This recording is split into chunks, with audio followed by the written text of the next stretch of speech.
అందరికీ ప్రభు అయిన యేసుక్రీస్తు నామమున ప్రేమ వందనాలు. దేవుని పరిశుద్ధ గ్రంథములో మొదటి దినవృత్తాంత గ్రంథములు మొదటి దినవృత్తాంతములు 5వ అధ్యాయం 2వ వచనం. యూదా తన సహోదరుల అందరికంటే హెచ్చైన వాడాయను. అతని నుండి ప్రముఖుడు బయలువెడలను. మరి ఒకసారి చదువుతున్నా. యూదా తన సహోదరుల అందరికంటే హెచ్చైన వాడాయను. అతని నుండి ప్రముఖుడు బయలువెడలను. 4వ అధ్యాయము 27వ వచనము మధ్య భాగం. అయితే అతని సహోదరులకు ఎంతోమంది కుమారులు కలగలేదు. యూదా వారు వృద్ధి అయినట్లు వారి వంశములన్నీ వృద్ధి కాలేదు. యూదా వారు వృద్ధి అయినట్లు వారి వంశములన్నీ వృద్ధి కాలేదు. చిన్న మాట ప్రార్థన చేద్దాం. పరలోకపు తండ్రి, మహిమగల దేవ, యేసు ప్రభువా, మీ పాదములకు వేలాది స్తోత్రాలు నాయన. మమ్మల్ని ప్రేమించి సజీవులుగా ఉంచి దినాన్ని సమయాన్ని ఇచ్చినందుకు స్తోత్రములు. చదువుకున్న వాక్య భాగాన్ని దీవించి ఆశీర్వదించి మాకు పంచిపెట్టండి. ఇంకా ఎవరైనా రావాల్సిన వారుంటే మందిరానికి త్వరపెట్టి నడిపించండి. మీ సన్నిధి మాతో ఉంచి మాతో మాట్లాడుదురని, వినే చెవి గ్రహించే మనసు దయచేదురని ప్రియరక్షకుడైన యేసుక్రీస్తు వారి దయగల నామమున ప్రార్థించి దీనులమై వేడుకొనుచున్నాము తండ్రి. ఆమేన్.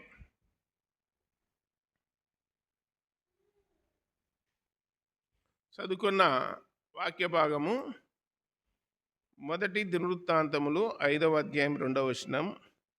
యూదా తన సహోదరులందరికంటే హెచ్చైన వాడాయను. అతని నుండి ప్రముఖుడు బయలువెడలెను రాయబడింది. అలాగే యూదా వారు వృద్ధి అయినట్లు వారి వంశములన్నీ వృద్ధి కాలేదు. 4వ అధ్యాయం 27వ వచనంలో. దేవుని గ్రంథాన్ని మనం పరిశీలన చేసినప్పుడు అబ్రహాము, ఇస్సాకు, యాకోబు, మనము అబ్రహామును, ఇస్సాకును, యాకోబును ఇలా తెలుసుకోవచ్చు. అబ్రహాము వచ్చేసి తండ్రి అయిన దేవునికి, అలాగే ఇస్సాకు వచ్చేసి కుమారుడైన యేసుక్రీస్తుకు, అలాగే యాకోబు వచ్చేసి పరిశుద్ధాత్మనికి గుర్తుగా పోల్చుకోవచ్చు. తండ్రి అయిన దేవునికి అబ్రహాము, మరి కుమారుడైన యేసుక్రీస్తుకు ఇస్సాకు, పరిశుద్ధాత్మ దేవునికి యాకోబు. తండ్రి అయిన దేవునికి గుర్తు అబ్రహాం అంటే అబ్రహామును గురించి విశ్వాసులకు తండ్రి అని రాయబడింది. అబ్రహామును గురించి విశ్వాసులకు తండ్రి అని రాయబడింది. అంటే అబ్రహాము దేవుని యందు విశ్వాసం ఉంచినది మొదలుకొని, అనగా ఆదికాండము 15వ అధ్యాయము 6వ వచనం మొదలుకొని టుడే ఈ రోజు వరకు యేసుక్రీస్తునందు విశ్వాసం ఉంచిన వారికి అందరికీ అబ్రహాము తండ్రి అని చెప్పి గ్రంథంలో రాయబడింది. నమ్ముకున్న వారికి అందరికీ తండ్రిగా, ఒక మోడల్గా ఉన్నాడు, ఒక మాదిరిగా ఉన్నాడని రాయబడింది. మరి ఇస్సాకు అబ్రహాముకు ఉన్నటువంటి విశ్వాసులకు తండ్రి. మరి ఇస్సాకు దేనికంటే, ఇస్సాకు కుమారుడై ఉండి విధేయత కలిగి ఉన్నాడు. ఇస్సాకు తండ్రిని ఎన్నడ కానీ ఎదిరించలేదు. ఇస్సాకు విధేయత కలిగి ఉన్నాడు. తండ్రి బలి అర్పించేటప్పుడు కత్తి పైకెత్తినప్పుడు ఇస్సాకు ఏమాత్రము నోరెత్తలేదు. మన ప్రభు అయిన యేసుక్రీస్తు కూడా బొచ్చు కత్తరించువ అనేట గొర్రెపిల్ల మౌనముగా ఉండినట్లు ఆయన మౌనముగా ఉన్నాడని రాయబడింది. యేసు ప్రభు విధేయత, హెబ్రీయులకు రాసిన పత్రిక 5వ అధ్యాయము 7వ వచనములో, ఆయన కుమారుడై ఉండి ఆయన శ్రమపడి విధేయత నేర్చుకొనెను అని రాయబడింది. ఇస్సాకులో విధేయత, అబ్రహాములో విశ్వాసము, ఇస్సాకులో విధేయత. విధేయత అంటే దీనత్వము, దీన మనసు, విధేయత, తగ్గింపు ఇస్సాకులో. అలాగే యాకోబులో విజయం, యాకోబులో విజయం. యాకోబు మగసిరి గలవాడై దేవునితో పోరాడి గెలిచెను. అంటే యాకోబు విస్తరించినాడు. యాకోబుకు 12 మంది కుమారులు, 12 మందికి 70 మంది, 70 మంది 430 ఏండ్లు ఐగుప్తు దేశంలో ఉండినప్పుడు 20 లక్షల జనాంగమైనారని చెప్పి లేఖనాల్లో చూస్తున్నాం. కాబట్టి యాకోబులో విజయము. ఇప్పుడు యాకోబు పరిశుద్ధాత్మనికి గుర్తని చెప్పినాం కదా. ఈనాడు ప్రపంచవ్యాప్తంగా యేసు ప్రభునందు విశ్వాసం ఇచ్చిన వారందరూ పరిశుద్ధాత్మ వలన ఒప్పింపబడి అని రాయబడింది. వాళ్ళు ఆత్మ ద్వారా ఒప్పింపబడి ప్రేరేపించబడి మేము పాపులము అని గ్రహించి ప్రభు అయిన యేసుక్రీస్తునందు విశ్వాసం ఉంచినారు. కాబట్టి ఇలా పోల్చుకోవచ్చు. మరి లేయా, యాకోబు భార్య పేరు, ఒక ఆమె పేరు ఏం పేరు? లేయా. లేయాను యాకోబు చుట్టుపట్ల ఉన్న వాళ్ళందరూ ఏం చేసినారు? ద్వేషించినారు. కానీ దేవుడు ఏం చేసినాడు? ప్రేమించినాడు. దేవుడు ప్రేమించినాడు. లేయా ద్వేషింపబడుట దేవుడు చూచెనని రాయబడింది. యాకోబు ఎవరిని ప్రేమించాడు? రాహేలును ప్రేమించాడు. దైవ గ్రంథంలో ఏం రాయబడిందంటే, మానవులు లక్ష్యపెట్టు వాటిని దేవుడు లక్ష్యపెట్టాడు. మానవుని తలంపులు వేరు, ఆలోచనలు వేరు, కానీ దేవుని తలంపులు, దేవుని ఆలోచనలు వేరు అని రాయబడింది. మానవుడు పై రూపాన్ని లక్ష్య పెడతాడు, దేవుడు అంతరంగాన్ని లక్ష్య పెడతాడు అని చెప్పి గ్రంథంలో రాయబడింది. నేను ఈ వరుసలో ఎట్లా చెప్తానంటే, లేయా పాత నిబంధనకు గుర్తుగా ఉంది. లేయా పాత నిబంధనకు గుర్తుగా ఉంది. మరి రాహేలు కొత్త నిబంధనకు గుర్తుగా ఉంది. రాహేలుకు 2 కుమారులు పుట్టింది. రాహేలుకి 2 కుమారులు పుట్టారు. పెద్దవాని పేరు యోసేపు, రెండవ వాని పేరు బెన్యామీను. నువ్వు ఎట్లా పోల్చావు కొత్త నిబంధనకు రాహేలు అంటే? యోసేపు ఫలించడి కొమ్మ, పరిశుద్ధాత్ముడు కూడా ఫలించేవాడు, విస్తరింపజేసేవాడు. కాబట్టి అలాగే రెండవ కుమారుని పేరు ఏం పేరు? రాహేలు రెండవ కుమారుని పేరు బెన్యామీను. మరి బెన్యామీను గోత్రానికి చెందినవాడే ఇశ్రాయేలు ప్రజలకు మొట్టమొదటి రాజు. ఆ రాజు పేరు ఏం పేరు? సౌలు. ఆయన గురించి ఒక మాట రాయబడి ఉన్నది. ఏమని రాయబడి ఉందంటే, మొదటి సమూయేలు గ్రంథము 13వ అధ్యాయము 14వ వచనములో, దేవుడు సదాకాలము నిన్ను రాజుగా చేయదలిచి ఉండెను, అయితే నువ్వు అవివేకం పని చేసినావు అని 13వ వచనంలో రాయబడింది. సదాకాలము దేవుడు నిన్ను రాజుగా చేయదలిచి ఉండెను, నీవు అవివేక పని చేసినావు కనుక దేవుడు నిన్ను రిజెక్ట్ చేసినాడని రాయబడింది పాత నిబంధనలో. కొత్త నిబంధన చరిత్రలో మనం ఆలోచన చేసినప్పుడు మొత్తము 27 పుస్తకాలు ఉన్నాయి. అందులో 14 పుస్తకాలు బెన్యామీను గోత్రానికి సంబంధించినటువంటి దైవజనుడు పౌలు రాసినాడు. బెన్యామీను గోత్రానికి సంబంధించిన దైవజనుడు పౌలు ఎన్ని పుస్తకాలు రాసినాడు? 14 పుస్తకాలు రాసినాడు. అంటే దీనంతటిని బట్టి రాహేలు కుమారులు యోసేపు, బెన్యామీను, యోసేపు ఎట్లా ఫలించినాడో, ఎట్లా మంచి పేరు తెచ్చుకున్నాడో, మరి బెన్యామీను ఇశ్రాయేల్ ప్రజలకు మొట్టమొదటి రాజు ఎట్లా రిజెక్ట్ చేయబడి తర్వాత కొత్త నిబంధనల పౌలు ద్వారా దాన్ని ఫుల్ఫిల్ చేసినాడు. దేవుడు ఎక్కడ మర్చిపోయేవాడు కాదు. ఎవరికి ఏ స్థానం ఇవ్వాలనో ఆయనకు తెలుసు. ఎవరిని ఎక్కడ కూర్చోబెట్టాలనో, ఎవరిని ఎక్కడ నిలబెట్టాలనో దేవునికి తెలుసు. అది దేవుని ప్రణాళిక వేరు, మనుషుని ప్రణాళిక వేరు. కాబట్టి లేయా పాత నిబంధనకు గుర్తుగా ఉంటే రాహేలు కొత్త నిబంధనకు గుర్తుగా ఉంది అనడానికి యోసేపు అంటే ఫలించేవాడు, బెన్యామీను గోత్రానికి సంబంధించినటువంటి పౌలు 14 పుస్తకాలు రాయడం ద్వారా దానికి గుర్తుగా ఉన్నాడని చెప్పి నేను రుజువులు చూపిస్తాను అంతే. కొందరే బైబిల్లో గలతీ పత్రికల పౌలు ఏం చేసినాడంటే, శారమ్మను ఏం చేసినాడంటే పాత నిబంధనకు పోలిసినాడు. 2 నిబంధనలు అన్నాడు, సీనాయి కొండ, హోరేబు పర్వతం అని చెప్పి. హోరేబు నిబంధనకు శారమ్మను సీనాయి కొండకు హాగర్ను చూపించినాడని చెప్పి గ్రంథంలో చూస్తున్నాం. 2 నిబంధనలు ఉన్నారని చెప్పి హాగర్ను శారాను దైవజనుడు పోల్చి చెప్పినాడు గలతీ పత్రికలో. కాబట్టి ఇప్పుడు మనం చదువుకున్న వాక్య భాగములో దినవృత్తాంతములు 1 గ్రంథము 5వ అధ్యాయం 2వ వచనములో యూదా తన సహోదరులందరికంటే హెచ్చైన వాడాయను. యూదావారు వృద్ధి అయినట్లు వారి వంశములన్నీ వృద్ధి కాలేదు అని రాయబడింది. యూదావారు వృద్ధి అయినట్లు. మన ప్రభువైన యేసుక్రీస్తు ఏ గోత్రములో వచ్చినాడు? యూదా గోత్రములో వచ్చినాడు. మరి ప్రపంచంలో ఉన్న వారంతా యేసు ప్రభునందు విశ్వాసం ఇచ్చినప్పుడు ప్రపంచ జనాభాలో 750 కోట్లు ఉన్నారు. అందులో 450 కోట్లు క్రైస్తవులు ఉన్నారు. అంటే ఎవరు వృద్ధి అయినారు? యేసు ప్రభువు దేవుడు అని చెప్పే వాళ్ళు ఎక్కువ ఉన్నారా? బొమ్మ దేవుడు అని చెప్పే వాళ్ళు ఎక్కువ ఉన్నారా? యేసు ప్రభు దేవుడు అని చెప్పే వాళ్ళు ఎక్కువ ఉన్నారు ప్రపంచంలో. కాబట్టి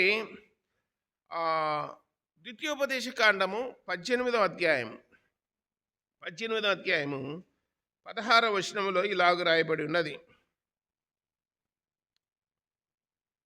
లేదా 15. హోరేబులో ఆ సమాజ దినమున నేను చావకుండునట్లు మళ్ళీ నా దేవుడైన యెహోవా స్వరము నాకు వినపడకుండునుగాక, ఈ గొప్ప అగ్ని నాకు ఇకను కనబడవుండునుగాక అని చెప్పి తిని, ఆ సమయమున నీ దేవుడైన యెహోవాను నీవు అడిగిన వాటన్నిటి చొప్పున నీ దేవుడైన యెహోవా నీ మధ్యను నా వంటి ప్రవక్తను నీ సహోదరుల్లో నీ కొరకు పుట్టించును, ఆయన మాట నీవు వినవలెను. 17వ వచనం, మరియు యెహోవా నాతో ఇట్లనేను, వారు చెప్పిన మాట మంచిది, వారి సహోదరుల్లో నుండి నీ వంటి ప్రవక్తను వారి కొరకు పుట్టించేదను, అతని నోట నా మాటలు ఉంచుదును, నేను అతనికి ఆజ్ఞాపించినది యావత్తును అతడు వారితో చెప్పును, అతడు నా నామమున చెప్పు నా మాటలను వినని వానిని దాన్ని గూర్చి విచారణ చేసేదను. అంతేకాదు, ఏ ప్రవక్తయు అహంకారము పూని నేను చెప్పమని తనకు ఆజ్ఞాపింపని మాటను నా నామమున చెప్పును, ఇతర దేవతల నామమున చెప్పున ఆ ప్రవక్తయు చావవలెను అని చెప్పి తెలియజేస్తా ఉన్నాడు. దైవజనుడు మోషేతో దేవుడు ఒక మాట అన్నాడు. ఏమన్నాడంటే, నీ వంటి ప్రవక్తను నీ సహోదరుల్లో నేను పుట్టిస్తాను అన్నాడు.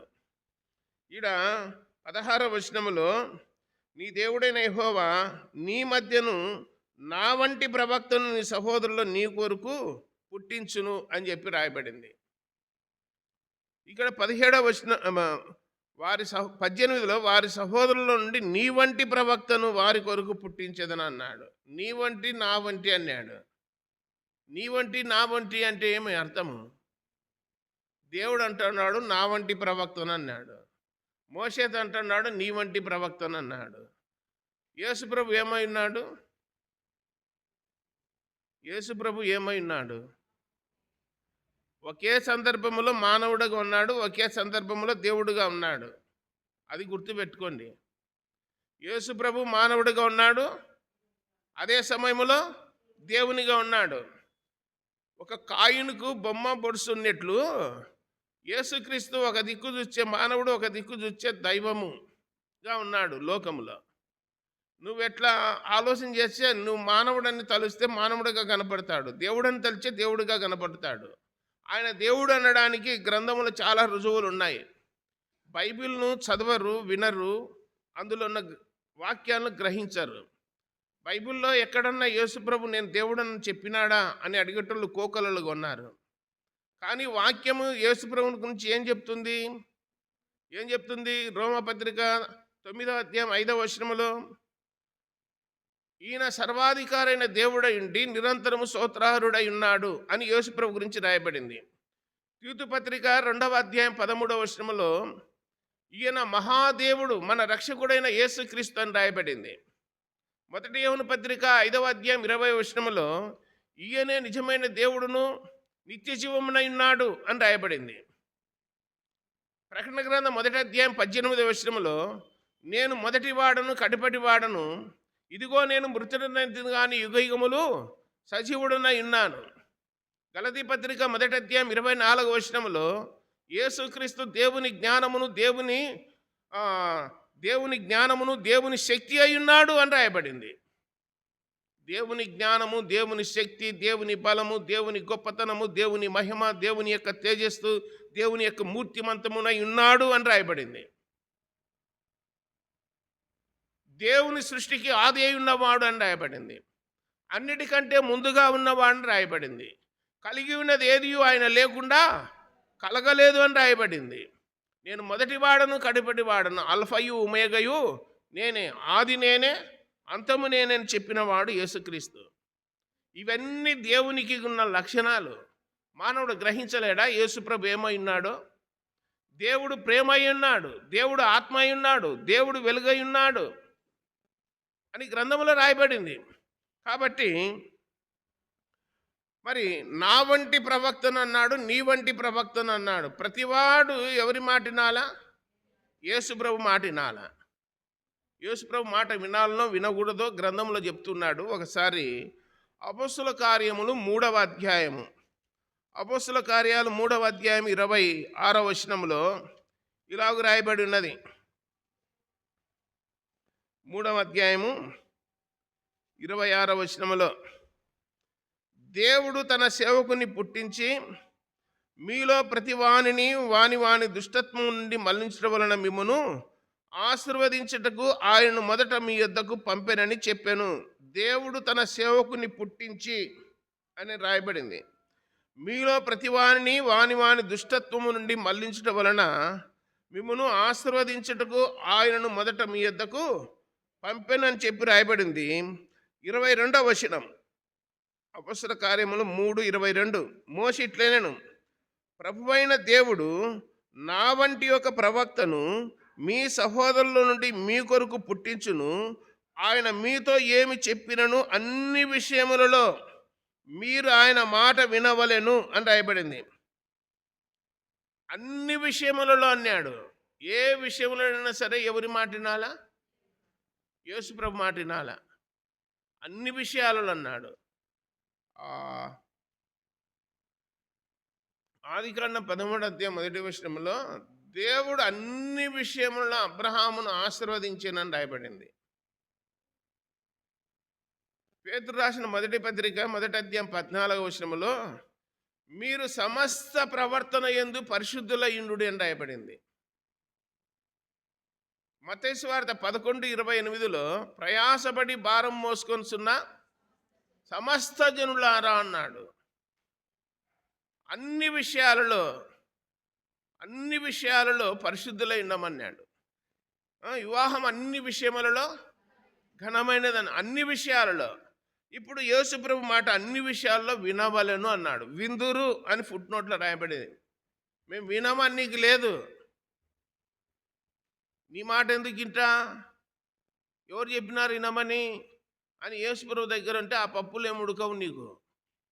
ఖచ్చితంగా ప్రతివాని మోకాలు యేసునామము వంగునట్లు ఆయన నామమును అత్యధికముగా హెచ్చించెను. ప్రతివాని మోకాలు యేసునామమును వంగునట్లు నాలుక కూడా చెప్పాలా. యేసు ప్రభువు అని దేంతో ఒప్పుకోవాలి? నోటితో. యేసు ప్రభువు అని నోటితో ఒప్పుకొని దేవుడు ఆయన మృతుల్లో నుండి లేపనని హృదయం ముందు విశ్వసించినట్లు నీవు రక్షింపబడదువు అని చెప్పి రోమాపత్రిక 10:9 రాయబడింది. కాబట్టి నేను ఒప్పుకోను నాకు అని అంటే చెవు పట్టుకొచ్చాడు, మట్టసంగా పట్టుకొచ్చి కూర్చోబెడతాడు. ములాజ్ ఏం లేదు, ఒప్పుకోవాల్సిందే. సకల దేవతలు ఆయన ఎదుట ఏం చేయాలా? సాగిలపడి నమస్కారం చేయాలా. మేము చేయము అంటే అంతే, చేయమంటే అంతేగా. దేవుడు ఏ పని చెప్పినా ఏం చేయాలా? నో అనకూడదు, ఎస్ అనాలా. అది దైవ గ్రంథంలో రాయబడింది. నేను వినను అంటే 23వ వచనంలో అంటున్నా, ఆ ప్రవక్త మాట విననివాడు ప్రజల్లో ఉండకుండా ఏమవుతాడంట? సర్వనాశనం అగును అన్నాడు. కొట్లాడుకునేటప్పుడు సహోదరులు ఆడళ్ళు ఈ మాట ఉపయోగిస్తుంటారు, సర్వనాశనం అవుతావురా మీరు. దుమ్మెత్తిపోస్తూ ఉంటారు కొందరు, సర్వనాశనం అవుతారంటుంటారు. ఎవరు మనుషులు చెప్తే కాదు అయ్యేది, దేవుని మాట విననోళ్ళని రాయబడింది. యేసుప్రభు చెప్పిన మాట విననోళ్ళు ఏమవుతారంట? ఆయన మాట వినని వాడు సర్వనాశనం అగునని రాయబడింది. ఆకాను దేవుని మాట విన్నాడా? యెహోషువ గ్రంథం 7వ అధ్యాయంలో ఆకాను ఉన్నాడు. ఆకాను దేవుని మాట విన్నాడా? దేవుడు ఏం చెప్పినాడు? ఎరుకో పట్టణంలో ఉన్న ఏ వెండి కానీ బంగారం కానీ వస్త్రాలు కానీ నువ్వు చూసి వాటిని ముట్టకూడదు, తాకకూడదు, వాటిని ఆశించకూడదని దేవుడు చెప్పినాడు. నువ్వెవరా నాకు చెప్పా? నాకు కనపడుతుంది, తలక్ తలక్ అంటుంది, మెరుస్తుంది, నన్ను తీసుకో అంటుంది, నేను పోతున్నా తీసుకుంటున్నా, గుడారంలో గుంత తీసి బూడ్చిపెట్టినా, నన్ను ఎవరు కనుక్కోలేరు అని ఏం ఎరగను లెక్క వచ్చి గుంపులు ఉన్నాడు. దేవుని మాట వినాలి, పెడచెవిన పెట్టినాడు. అందుకని 36 మంది చనిపోయినారు ఆకాను బట్టి, హాయి దేశం మీదకి పోయినప్పుడు, ఆ రాజ్యం మీదకి పోయినప్పుడు. కాబట్టి దేవుడు అన్నాడు, ఆ శాపగ్రస్తమైన వాడిని మీలో నుండి కొట్టివేస్తేనే, నిర్మూలన చేస్తే మీకు తోడుగా ఉంటా, లేకపోతే లేదన్నాడు. తెగుపారగా చెప్పినాడు. ఆ శాపగ్రస్తుని మీలో నుండి ఏం చేయాలా? నిర్మూలం చేయమన్నాడు. నిర్మూలం అంటే లేకుండా చేయమన్నాడు. అప్పుడు నేను మీతో అంటా అన్నాడు. దాని అర్థం ఏంటో తెలుసా? మీ హృదయాలలో ఏదైనా చెడ్డ ఆలోచన కానీ, చెడ్డ తలంపు కానీ, దేవునికి ఇష్టం లేనిది కానీ నీ హృదయంలో తెచ్చి పెట్టుకొని ఉంటే దాన్ని తీసి బయటపడేయి అంటున్నాడు. దేవునికి విరుద్ధమైంది, అసహ్యమైంది ఏదైనా హృదయంలో అలాంటి తలంపు ఆలోచన ఉంటే దాన్ని తీసి ఏం చేయాలా? బయటపడేయి అంటున్నాడు. అప్పుడు నేను నీకు తోడుగా ఉంటా, నువ్వు అడిగినదల్లా ఇచ్చా అంటున్నాడు. మనం ఏం చేస్తాము? బయటపడేయము. ప్రభా ఇది ఉండాల్సిందే, హృదయంలో ఒక మూలకు ఉంటుంది, అది నువ్వు కొంచెం సర్దుకో లోపల అంటే దేవుడు సర్దుకుంటాడా? దేవుడు హృదయం ఎట్లా ఉండాలంటున్నాడు? పరిశుద్ధంగా ఉండాలన్నాడు. హృదయ శుద్ధి కలిగిన వారు హృదయ శుద్ధి కలిగిన వారు ధన్యులు, వారు దేవుణ్ణి చూచెదరని రాయబడింది. దేవుని మందిరానికి ఎన్నటన్నిటికీ పరిశుద్ధతయే అనుకూలమని రాయబడింది. దేవుడు పరిశుద్ధుడు, మీరును సమస్త ప్రవర్తన ఏంది ఏమై ఉండాలా? పరిశుద్ధులై ఉండాలా. హృదయం పరిశుద్ధంగా ఉండాలా, హృదయం శుద్ధిగా ఉండాలా. హృదయంలో లేనిపోని నానాక చెత్త చెదారం పెట్టుకొని, ప్రభువా నాకు సహాయం చేయి, నీకు మొరపెడుతున్నా, నేను అడుగుతున్నా, నాకు అన్ని ఇయ్యి అంటే ఇచ్చేవాడు కాదు. హృదయం ఎట్లుండాలా? దేవునికి నివాసయోగ్యముగా ఉండాలి మన హృదయము. అప్పుడు ఆకాను పట్టుబన్నాడు, తీసుకొని పోయి రాళ్ళు వేసి చంపినారు, అగ్నితో కాల్ చేసినారు, నిర్మూలన చేసినారు. సర్వనాశనమైనాడు ఆకాను దేవుని మాట వినక. గేహజీ ఎవరి మాట విన్నాడు? గేహజీ ఎవరి దైవజనుడు వద్దయా మాకు అవసరం లేదు పన్నాడు నయమంతా. నీకు అవసరం లేకపోయింది, నాకు అవసరం ఉందని చెప్పి రథం వెంబడి పన్నాడు గేహజీ. నువ్వు పోయి తెచ్చుకో, తప్పేం కాదు, పో తెచ్చుకో, ఏం వద్దనం. కానీ ఎవరి పేరు చెప్తున్నాడు? ఎవరి మీద చెప్పినాడు? దైవజనుని పేరు చెప్తున్నాడు, ఎలీషా దెమ్మన్నాడు అని. నిజంగా చెప్పినాడు ఎలీషా దెమ్మని? చెప్పకుండా కానీ ఆయన పేరు చెప్పినాడు. ఇట్లాంటి పేర్లు చెప్పే వాళ్ళు కూడా దేవునికి ఇష్టం ఉండదు, గుర్తుపెట్టుకోండి. ఫలానైనా చెప్పినాడు అని చెప్పి మోసం చేసే వాళ్ళు ఉన్నారు. దాదాపు 1985-86లో మేము ఈ బాయికాడు చెన్ను నాటెచ్చు అన్నారు, గుత్తకి ఇచ్చిన. నేను సలేంద్ర మానకాడ మరిచెట్టు కింద కూర్చొని ఉన్నా. ఒకడు నంద్యాల నుంచి వచ్చినాడు. వచ్చి, మీ బావ పేరు పిల్లిపు కదా, మీ అక్క పేరు సువర్ణమ్మ కదా, వాళ్ళు నా దగ్గర కంచు బిందెలు కొన్నారు, కంచువి ఒక 300 ఇవ్వమని చెప్పినారు, కోటపాడ పోయి ఇప్పించుకోమన్నారని చెప్పినారు. చెప్తే అప్పుడు ఫోన్లు లేవు, ఏం లేవు, ఏమోలే, పేర్లు అడ్రస్ అన్నీ చెప్పినాడు కరెక్ట్గా. అందుని బట్టి నమ్మి 300 చేతిలో పెడితే ఆ దెబ్బత పోయినాడు. నంద్యాల పోయినాక విసారించుకుంటే మాకేం తెలుసా, ఎవడోడు వచ్చినది మా పేర్లు చెప్పి తీసుకున్నాడు అన్నాడు. అంటే పేర్లు చెప్పి కూడా ఏం చేస్తున్నారు? మోసం చేస్తున్నారు. నాకు మతికింది కాబట్టి చెప్తున్నా నేను. మన పేరు చెప్పి మోసం చేసేటోళ్ళు ఉన్నారు, మనం చెప్పకుండా కానీ ఆయన చెప్పినాడు పో అని చెప్పేటోళ్ళు ఉన్నారు. ఇప్పుడు గేహజీ ఎవరి పేరు చెప్తున్నాడు? ఎవరి పేరు? దైవజనుడు ఎలీషా పేరు చెప్పినాడు. కొందరు కొందరు తోడేండ్లు గొర్రె చర్మాలు కప్పుకొని మేము కూడా మందిరాన్ని పెట్టలేమన్నా, నేను కూడా సేవనే చేస్తున్నాను అని ఇండ్లు దర్శించి ఇండ్లను దిగమింగుతున్నాను రాయబడింది. కనుక్కాలనా లేదా? ఇది తోడేలా గొర్రె అనేది కనుక్కాలనా లేదా? గొర్రె అయితే వాక్యానుసారంగా ఉంటుంది, తోడేలైతే వాక్యానికి వ్యతిరేకంగా ఉంటుంది. అంతే గుర్తు. పెద్ద దాంట్లో లాజిక్ ఎతకాల్సిన అవసరం లేదు. యేసు ప్రభు దేవుని కుమారుడు అని చెప్పేవాడు వాక్యానికి విధేయుడు. యేసు ప్రభు దేవుని కుమారుడు కాడు అని చెప్పేవాడు దేవునికి అవిధేయుడు, దేవునికి వ్యతిరేకి. అలాంటి వారిని ఇంట్లో చేర్చుకోకూడదని చెప్పి గ్రంథంలో రాయబడింది.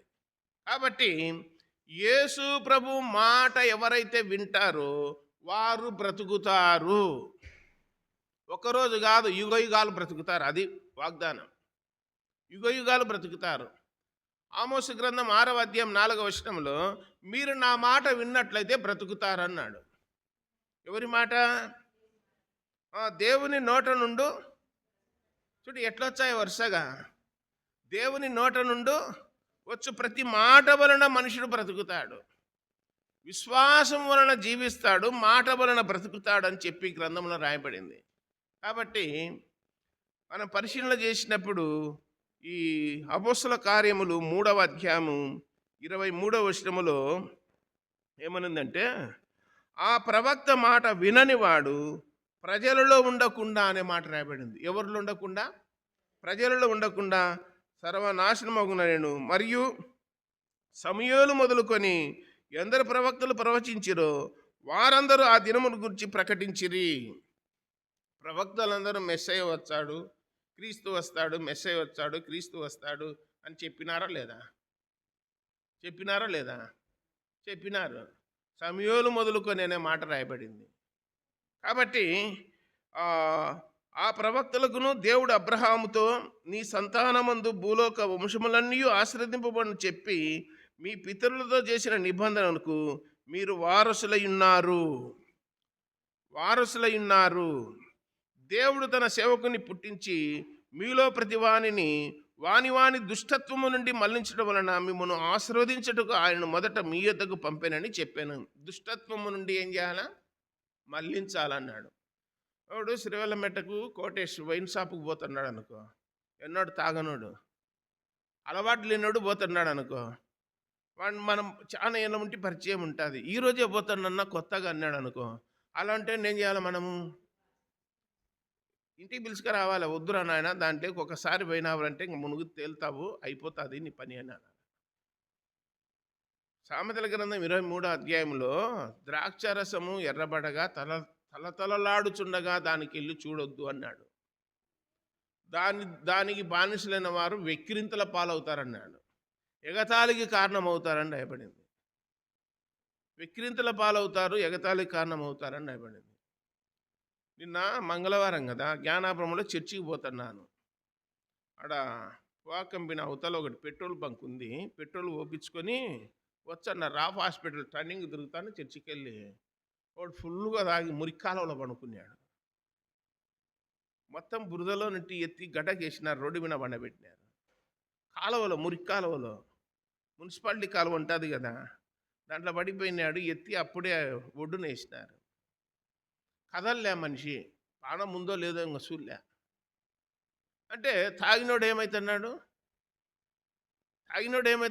మన లోకంలో ఉన్నాడా? వేరే లోకానికి వెళ్ళిపోయినాడు. ఇంక అట్టనే పోతాడు, అంతే. ములాజేం లేదు. కాబట్టి ఇది దుష్టత్వము నుండి ఏం చేయాలా? మళ్లించాలా అని రాయబడింది. యేసు ప్రభు మళ్లించనికి ఎక్కడ పాతాళం పోయే వాళ్ళను, నరకం పోయే వాళ్ళను, సారాయి దుకాణానికి పోయే వాళ్ళను, వైన్ షాపుకు పోయేటోళ్ళను, విగ్రహారాధనకు పోయేటోళ్ళను, అబద్ధానికి పోయేటోళ్ళను, చెడు అలవాట్లకు అలవాటైన వాళ్ళనల్లా ఎక్కడ తిప్పుతాడు? పరలోకం వైపు తిప్పుతాడు. ఈ మార్గం వైపు తిప్పాలి. మనల్ని బ్రతికించండి ఏంటంటే లోకంలోకి తిప్పమని కాదు, మీరంతా మందిరానికి వచ్చి లోకంలోకి నెట్టరని కాదు. మనం ఏం చేయాలా? భంగమైపోయే వాళ్ళనల్లా ఏం చేయాలా? దేవుని వైపు తిప్పాలా. అంత దూరం అవసరం లేదులేండి, కనీసం మందిరానికన్నా దొలక రావాలి. అది మందిరానికి దొలకొచ్చేందంటే నేరుగా పోవచ్చు. వీసా ఇక్కడ ఉంటుంది, పరలోకానికి పోయే వీసా ఎక్కడ ఉంటుంది? సంఘంలో ఉంటుంది. ఈడ యేసుప్రభుని నమ్ముకుంటే అక్కడికి పోతాము నేరుగా, అంతే. కాబట్టి మళ్ళించుటకు యేసుక్రీస్తు వచ్చినాడు. నేను చాలాసార్లు చెప్తా ఉంటాను, దారిలో ఒక పొట్టేలు కానీ ఒక బర్రె కానీ పరిగెత్తుకుంటూ పోతుంది అనుకో, నో మళ్ళీ అన్నా ఇట్లా అక్కో దాన్ని మళ్ళీ అని అంటుంటారు. మళ్ళీ వేయడం అది అట్లా పోతే పొలాలలో పడుతుంది, నష్టం తెచ్చాలని చెప్పి. దేవుడు ఏం చేస్తానంటే, ఒరే ఇట్లా పోతే పాతాళం పోతావు, నరకం పోతావు, దాంట్లో పడితే ఇంకా గడ్డకు రావు అని యేసుప్రభు దారిలోండి ఆపి ఇట్లా తిరగాలరా, ఇటువైపు తిరుగు నాయన అని చెప్పి పరలోకం వైపు మళ్ళీయడానికి వచ్చినాడు. అది గ్రంథంలో రాయబడింది. మనల్ని బ్రతికించండి కూడా నాశనానికి, పాతాళానికి, నరకానికి పోయే వాళ్ళను మనం ఏం చేయాలా? మళ్ళేయాల. అంటే దేవుని వైపు తిప్పాల. దేవుని వైపు తిప్పడం అంటే కనీసం మందిరానికి రండి అని చెప్పాల. అప్పుడు దేవుడు సంతోషిస్తాడని చెప్పి గ్రంథంలో రాయబడి ఉన్నది. సరే, ఇప్పుడు దినవృత్తాంతములు మొదటి గ్రంథం 5వ అధ్యాయం 2వ వచనములో, యూదా తన సహోదరులందరికంటే హెచ్చైన వాడైను, అతని నుండి ప్రముఖుడు బయలువెడలను. ఆ ప్రముఖుడు ఎవరంటే యేసుక్రీస్తు. ఆ ప్రవక్త ఎవరంటే యేసుక్రీస్తు. ఆ ప్రముఖుడు యేసుక్రీస్తు, ఆ ప్రవక్త యేసుక్రీస్తు. తర్వాత మత్తయి సువార్త 3వ అధ్యాయం 11వ వచనములో బాప్తిసం యోహాను అంటున్నాడు, యేసుప్రభుని చూపించి ఏమంటున్నాడంటే, నాకంటే శక్తిమంతుడు అన్నాడు. నాకంటే శక్తిమంతుడు, ఆయన చెప్పుల వారును ఇప్పటికి కూడా యోగ్యుడను కాను, ఆయన హెచ్చవలసి ఉన్నది, నేను తగ్గవలసి ఉన్నది అన్నాడు. ఈయన తగ్గించుకొని చెప్పినందుకు యోహాను సువార్త 5:35లో యేసుప్రభు బాప్తిసం యోహాను గురించి ఒక సాక్ష్యం చెప్పినాడు. ఏమని చెప్పినాడంటే, అతడు మండుచు ప్రకాశించుచున్న దీపమై ఉండెను అని చెప్పినాడు. స్త్రీలు కనిన వారిలో అతని కంటే గొప్పవాడు లేడు అని చెప్పినాడు. కానీ యేసుప్రభునందు విశ్వాసం ఉంచి మరి ఆయన అడుగుజాడలు నడిచి పరలోక రాజ్యములో అల్పుడు అనబడినవాడు ఈ యోహాను కంటే గొప్పవాడు అన్నాడు. ఇంకొక మాట దానికి యాడ్ చేస్తుంటాడు, ఈ వాక్య ప్రకారము బోధించి దాని ప్రకారం అనుసరించేవాడు పరలోక రాజ్యములో గొప్పవాడు అన్నాడు. అనుసరించేవాడు గొప్పవాడు, ఊరికే బోధించేవాడు అల్పుడు అన్నాడు. ఊరికే చెప్పేవాడు అల్పుడు, అనుసరించి బోధించేవాడు ఎవరు గొప్పవాడు? అనుసరించి చెప్పేవాడు, బోధ చేసేవాడు గొప్పవాడు అన్నాడు. యేసుప్రభు అనుసరించినాడు, బోధ చేసినాడు. కాబట్టి ఆయనే ప్రముఖుడు, ఆయనే గొప్పవాడు. తర్వాత సమూయేలు 2వ గ్రంథము 20వ అధ్యాయం 23, 24 వచనాలలో, సమూయేలు 2వ గ్రంథము 20వ అధ్యాయం చూడండి ఒకసారి.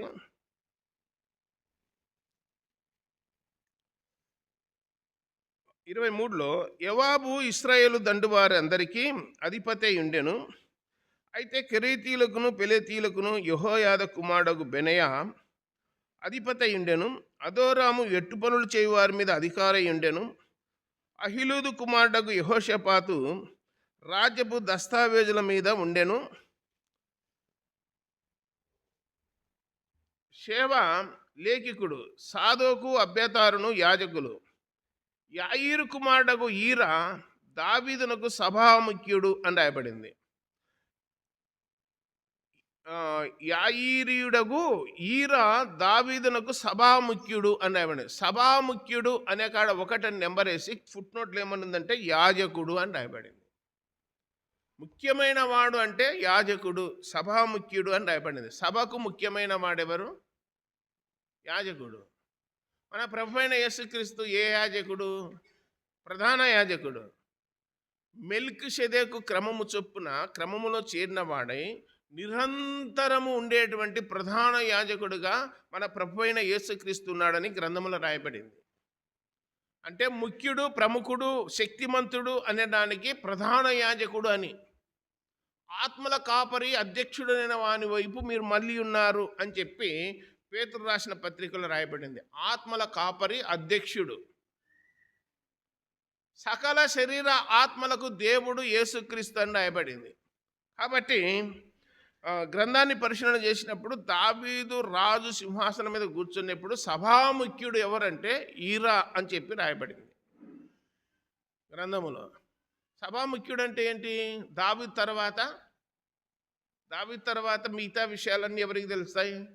సభాముఖ్యునికే తెలిసేది. అతన్ని ఏమంటారు? ముఖ్యమంత్రి దగ్గర, ప్రధానమంత్రి దగ్గర ఉంటారు కదా, ఆ? ముఖ్య సలహాదారులు ఉంటారు కదా, వాళ్ళు ఇస్తుంటారు రిపోర్టు. తప్పుడు సలహాలు ఇచ్చినారంటే ఎగిరిపోతారు, మంచి సలహాలు ఇచ్చినారంటే ఇంకా కొంచెం కాలం ఉంటారని గ్రంథంలో చూస్తూ ఉన్నాం. ముఖ్యమైనటువంటి ముఖ్య సలహాదారులు అంటారు వీళ్ళు. కాబట్టి దేవుని గ్రంథంలో పరిశీలన చేసినప్పుడు ఈయన నాకంటే శక్తిమంతుడు, నాకంటే ప్రముఖుడు అన్నాడు. మన ప్రభు అయిన యేసుక్రీస్తు గురించి కొన్ని వాక్యాలు ఏమున్నాయంటే, యేసుప్రభు చెప్పాడు, నాకు పరలోకములోను భూలోకములోను ఏ అధికారం ఇవ్వబడింది? సర్వాధికారం. ఇంకా అధికారాన్ని మించింది లేదు. ఇంకా ఆయన అన్ని సర్వాధికారాలన్నీ ఆయనలోనే ఉన్నాయి, యేసుప్రభు దగ్గరనే ఉన్నాయి. యేసుప్రభు 1000 ఏళ్ళు పాలన చేస్తాడు, తెలుసా మీకు? ఎక్కడ చేస్తాడు? భూలోకములోనే. యెరూషలేము పట్టణము కేంద్రంగా చేసుకొని అక్కడ సింహాసనం వేసుకొని ప్రపంచాన్ని ఏలుతాడు. ఎన్నేళ్ళు? 1000 ఏళ్ళు. 1000 ఏళ్ళు వెళ్ళినప్పుడు అధికారాలన్నీ ఆయన దగ్గర ఉంటాయి. హోమ్ మినిస్టర్ ఉంటుంది, ఫైనాన్షియల్ ఉంటుంది, విదేశాంగ శాఖ ఉంటుంది, ముఖ్యమైనటివన్నీ ఉంటాయి. కానీ నమ్మకమైన వాళ్ళకల్లా పోస్టులు ఇచ్చాడా? ఇయ్యడా? భలే మంచి నమ్మకమైన దాసుడా, ఈ 10 పట్టణాల మీద అధికారి కొండుపో, భలే మంచి నమ్మకమైన దాసుడా, ఈ 5 పట్టణాల మీద అధికారి కొండుపో అని చెప్పి అప్పుడు కేటాయిస్తాడు. ఇప్పుడు కాదు, అప్పుడు ఇస్తాడు. ఆయన అధికారులకు అధికారి, సర్వాధికారం కలిగిన వాడు. భూలోకములో పరలోకములో ఏ అధికారం ఇవ్వబడింది యేసుప్రభుకు? సర్వాధికారం. ప్రాణం పెట్టడానికి, ప్రాణం తిరిగి తీసుకోవడానికి అధికారం కలిగిన వాడు. మరణాన్ని జయించినవాడు. మరణపు తాళపు చెవులు, పాతాళపు తాళపు చెవులు ఎవరి దగ్గర ఉన్నాయి? యేసుప్రభు దగ్గర ఉన్నాయి. మరణం మీద అధికారం కలిగిన వాడని చెప్పి గ్రంథంలో రాయబడింది. మరణము తప్పించట యెహోవా వశము అని చెప్పి కీర్తనలు 68:20లో రాయబడింది. కాబట్టి ఆయుస్సును పెంచేవాడు కూడా దేవుడే. అధికారం ఉంది ఆయనకు. మన ఆయుస్సును పెంచడానికి, తగ్గించడానికి ఆయనకు అధికారము ఉంది. మరణాన్ని పోస్ట్ పోన్ చేయడానికి కూడా ఆయనకు అధికారం ఉంది. కాబట్టి యేసుప్రభు అంటే, అన్న నిన్న మొన్నటి దేవుళ్ళేనా? ఆయన అమెరికా వాళ్ళ దేవుడు, ఇంగ్లాండ్ వాళ్ళ దేవుడు. మా దేవుళ్ళకైతే ఎంత చరిత్ర ఉందో తెలుసునా అంటున్నారు. ఇట్లా అడిగిన వాళ్ళకి యేసుప్రభు ఏం చెప్పినాడంటే ఆయన అబ్రహాము పుట్టక మునిపి ఉన్నాను రా అన్నాడు. ఎప్పుడు? అబ్రహాము పుట్టక మునిపి ఉన్నానన్నాడు. భూమి పుట్టక మునిపి ఉన్నానన్నాడు. పర్వతములు సముద్రములు లేకముందే ఉన్నానన్నాడు. దేవుని సృష్టికి ఆది ఉన్నవాడు నేనే అన్నాడు. నాకు ముందు ఏ దేవుడు లేడు అన్నాడు. నా తర్వాత ఏ దేవుడు కూడా రాడు అన్నాడు. ప్రకటించింది నేనే, రక్షించింది నేనే, బోధ చేసింది నేనే, ప్రాణం పెట్టింది నేనే, మరణాన్ని జయించింది నేనే, తిరిగి లేచింది నేనే, మధ్యవర్తిని నేనే అని చెప్పినాడు. దేవుడే మధ్యవర్తి అని గ్రంథంలో. మధ్యవర్తి ఎవనికి మధ్యవర్తి కాడు, యేసు దేవుడే మధ్యవర్తి అని రాయబడింది. దేవుడు ఒక్కడే, దేవునికి నరులకు మధ్యవర్తి ఒక్కడే, ఆయనే క్రీస్తు అను నరుడు అని చెప్పి రాయబడింది. కాబట్టి యేసుక్రీస్తు అంటే ఏందో ఆషామాషిగా అనుకుంటా ఉన్నారు. నిన్న మొన్నటి వాడు కాదు, భూమి పుట్టక మునిపి ఉన్నవాడని చెప్పి గ్రంథంలో రాయబడింది. తక్కువ అంచనా వేయకండి. కాబట్టి దైవగ్రంథాన్ని పరిశీలన చేస్తే యేసు ప్రభువును మించిన వాడు ఈ భూలోకములో ఎవడు లేడు.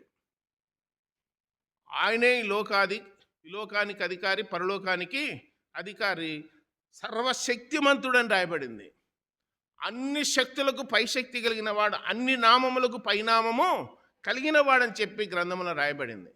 కాబట్టి బుద్ధి, జ్ఞాన, సర్వ సంపదలు ఎవరిలో ఉన్నాయి? ఆయన దగ్గర. ఆయన తగ్గించుకున్నందుకు దేవుడు అన్ని నామాలకు పైనామము అనుగ్రహించాడని చెప్పి గ్రంథంలో చూస్తున్నారు. కాబట్టి ఎప్పుడే కానీ యేసుప్రభు దగ్గరికి వచ్చినప్పుడు ఆయన తక్కువ చేసి, సులకన చేసి ఆ విధంగా ఫీల్ కాకూడదు. ఆయన్ను మనము ఘనపరచాలని రాయబడింది. ఆయన్ను మనము హెచ్చించాలని రాయబడింది. ప్రతి ఆదివారం ఆయన ఏం చేస్తాం? మనము ఆరాధిస్తామంటే ఘనపరుస్తాము, హెచ్చిస్తాము అని, పొగుడుతాము అని చెప్పి. ఏ మానవుని పొగడకూడదు భూమి మీద. మనం పొగడతలకు కారకుడు దేవుడు. కృతజ్ఞతలు చెల్లించడానికి కారకుడు దేవుడు. మనము దేవుణ్ణి మహిమపరచాల. 12వ అధ్యాయం అపొస్తలుల కార్యములు 25వ వచనములో, ఒకానొక సమయములో ఒకానొక దినమందు హేరోదనే రాజు ఒక సభలో నిలవబడి ఉపన్యాసం చేస్తున్నాడు, ప్రసంగం చేస్తున్నాడు. ప్రజలందరూ అన్నారు, అయ్యా ఇది మానవ స్వరము కాదయ్యా, ఇది దైవస్వరమే అన్నారు. ఏ స్వరం అంట? దైవస్వరమే అని చెప్పి హేరోదును పొగిడినారు. వందల మందిని హతమార్చి రక్తం చిందించినటువంటి హేరోదును ఇది దైవస్వరం అని చెప్తే పరమందున్న దేవుడు చూసి వెంటనే రాయబడింది, హేరోదు దేవుణ్ణి మహిమపరచనందున అతడు పురుగులు పడి చచ్చెనని రాయబడింది. గుర్తుపెట్టుకోండి. అమెరికాలో కాలిఫోర్నియా, లాస్ ఏంజల్స్లో ఎందుకు అగ్నికి ఆహుతైనాయో తెలుసా? దేవుడు కూడా మమ్మల్ని ఏం చేయలేడు అని చెప్పి 6వ తారీఖు ఒక ఫంక్షన్లో వాళ్ళు ఎగతాళి చేసినారు. ఏం చేయలేడని 6వ తారీఖు ఎగతాళి చేసినారు. 8, 9, 10 తేదీల్లో మొత్తం కాలిపోయింది, ఏం లేదు. ఒకడు అన్నాడు, ఒక గవర్నర్, ఒక అమెరికాలోని ఒక రాష్ట్రానికి గవర్నర్ అన్నాడు, నా గెలుపును దేవుడు కూడా ఆపలేడన్నాడు. ఏమన్నాడు? నా గెలుపును దేవుడు కూడా ఆపలేడన్నాడు. మంచిది నాయన, మంచిది. మొత్తం మీద ఓట్లు వేసినాడు, గెలిచినాక సర్టిఫికేట్ కూడా ఇచ్చినారు. ఈయన గెలిచినాడు పలాని రాష్ట్రములని సర్టిఫికేట్ వచ్చింది, బాగుంది. ఇదంతా అయినాక శాసనసభలోకి పోయినాక అక్కడ గవర్నర్ ఏం చేయాలంటే ప్రమాణ స్వీకారం చేయాలి. తెల్లవారితే ప్రమాణ స్వీకారం చేయాలా గవర్నర్ గెలిచినోడు. తెల్లరాళ్ళకి పానం పోయింది రాత్రి. నా గెలుపును కూడా దేవుడు ఏం చేయలేడు, ఆపలేడు అన్నాడు. నువ్వు గెలిచినావు కానీ ఏం చేయాలా? నువ్వు ప్రమాణ స్వీకారం చేయాలా? ప్రపంచంలోనే 5,000 టన్నుల బరువు ఉన్నటువంటి టైటానిక్ ఓడను తయారు చేసినారు పెద్ద కోటీశ్వరులు. ఈ ఓడను దేవుడు కూడా ఏం చేయలేడు అన్నాడు. నౌకను దేవుడు ఏం చేయలేడు అన్నారు. ఇది 1000 ఏండ్లు ఉంటుంది, 1000 మంది, లక్షల మంది ఉంటారు ఇందులో అని చెప్పినారు. కానీ అది ఏమైందో తెలిసినా, ఒక మంచు కొండను ఢీకొని 2 తునకలైపోయి ఈ రోజు వరకు అడ్రస్ లేదు. నువ్వేమైనా మాట్లాడు, ఏమైనా చేయి, కానీ దేవుని జోలికి వస్తే ఆయన దహించు అగ్ని ఉన్నాడు, జాగ్రత్త అంటున్నాడు. ఇవన్నీ చూస్తా అంటే సొదొమ గొమొర్రా మతికి వస్తున్నాయి. కాబట్టి ఆయనకు అసాధ్యమైంది ఏది లేదు. మనం భూమి మీద ఉన్నంత కాలము పరదేశులము, యాత్రికులమై ఉన్నాం గనక, ప్రభువా బతికినంత కాలము నీకు విధేయత కలిగి ఉంటామని చెప్తే దేవుడు మనల్ని హెచ్చిస్తాడు. దేవుడి తలంపులన్నింటినీ దీవించునుగాక. ప్రార్థన. పరలోకపు తండ్రి, మహిమగల దేవా, యేసు ప్రభువా, మీ పాదాలకు స్తోత్రాలు నాయన. మీరు ఏమై ఉన్నారో లేఖనాల్లో చూస్తున్నాం. జీవము గల దేవా, మీకు స్తోత్రములు. పరిశుద్ధుడా, స్తోత్రములు నాయన. భూమి పుట్టక మునిపి ఉన్నవాడు, పర్వతములు పడక మునిపే ఉన్నవారు నాయన. ఆది యందు ఉన్నవారు, మీకు ముందు ఏదీ లేదు నాయన. మీరే మొదటివారు, కడపటివారు మీరే నాయన. మీకు స్తోత్రాలు చెల్లిస్తున్నాం నాయన. వాక్యమై ఉన్నారు తండ్రి, మీకు స్తోత్రాలు చెల్లిస్తున్నాం. మీ వాక్యం ద్వారా మాతో మాట్లాడుతున్నారు, అందును బట్టి మీకు స్తోత్రాలు నాయన. వాక్యానికి విధేయులమై మీ మాట వింటే యుగయుగాలు జీవిస్తాము, బ్రతుకుతాము అని చెప్పి లేఖనాల్లో రాయించారు. మీ మాట వినకపోతే నాశనం అవుతారని చెప్పి కూడా తెలియజేసినారు నాయన. మమ్మల్ని దుష్టత్వం నుండి మళ్లించి మమ్మల్ని ఆశీర్వదించే దేవుడిగా ఉన్నందుకు మీకు స్తోత్రాలు చెల్లిస్తున్నాం. విన్న వాక్యాలు ప్రజలు హృదయాల్లో భద్రపరుచుకొని ముందుకు సాగుటకు దయ చూపండి. భూమి మీద ఉన్నంతకాలం మీకు ఇష్టంగా, సాక్ష్యంగా, మహిమకరంగా ఉండడానికి కృప చూపండి దేవా. మీకు స్తోత్రములు, పరిశుద్ధుడా, స్తోత్రాలు నాయన. అనేకులు ప్రభా మీరు దేవుడని తెలుసుకునలేక మరి లోకములు ఉన్నారు, వారిని అందరినీ ఆకర్షించండి, మందిరానికి నడిపించండి ఆయన. పాతాళం పోకుండా కాపాడమని ప్రార్థన చేస్తున్నాం దేవా. స్తోత్రములు, పరిశుద్ధ స్తోత్రాలు. అందరినీ దీవించి ఆశీర్వదించి సమస్త ఘనత, మహిమ, ప్రభావాలు మీరే పొందుదురని ప్రియరక్షకుడైన యేసుక్రీస్తు వారి సర్వశక్తి గల జీవము గల నామమున స్తోత్రములు చెల్లించి బతిమాలి దీనులమై వేడుకొనుస్తున్నాము తండ్రి. ఆమేన్. అందరికీ వందనాలు.